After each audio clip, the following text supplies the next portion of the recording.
Guys, it's July 11 and it's 7-Eleven day. So, anniversary na naman nila. And guys, sobrang daming 50% off and 70% off. So, pakita ko sa inyo sa haul. Tara, let's go. So, first, ang dami ko nabili mga food and non-food item. Itong kalabasa chips. So, lifestyle gourmet. Take note, yung mga nabili ko, dinouble check ko sa Shopee. So, mas mababa yung mga binili ko sa 7-Eleven. So, yun yung life hack natin doon. Lemony na yogurt, 22 pesos na lang siya. So, I bought 2 of these. Mine Shine Milky Drink. So, 30 plus na lang siya. Long variety ng Taste Nirvana, Thai Tea Latte, Premium Coffee Mocha, and Premium Coffee Cappuccino. So, these are basically 80 pesos each or 70 pesos each. Pero, sa 7-Eleven, 40 na lang siya. So, ayan, bumili ako ng isa pa nito. And yung kalabasa chips, guys, very healthy. You can snack on this. Tapos, coffee bean na cafe latte. Guys, this is 112. Sa 7-Eleven, 57 pesos na siya.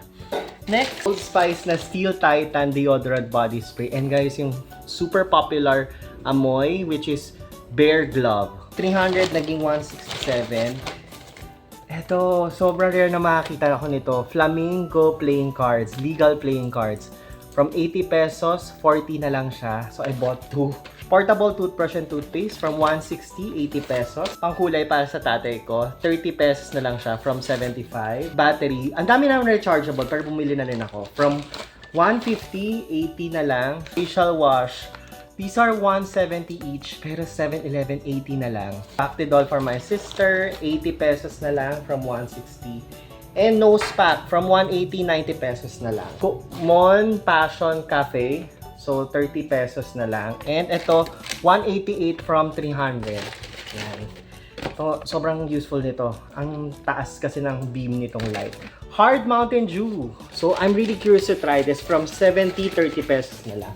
And guys, 2 for 30 pesos na ice cream. Funny story, paalis na ako ng 7-Eleven. Hinabol nila ako to give me this. Nagulat ako, free ice cream kasi naka 1.5 to 1.7 ako. So, thank you very much 7-Eleven Masinag Market, Sumulo Highway Branch. Thank you very much for this good experience. Pero guys, you need to buy 7-Eleven stuff as a 7-Eleven day. Sobrang sulit, di kayo always check Shopee for prices. So yun lang, sharing this makabili sana kayo. Hanggang today lang to, July 11. Or pwede rin next year. Bye!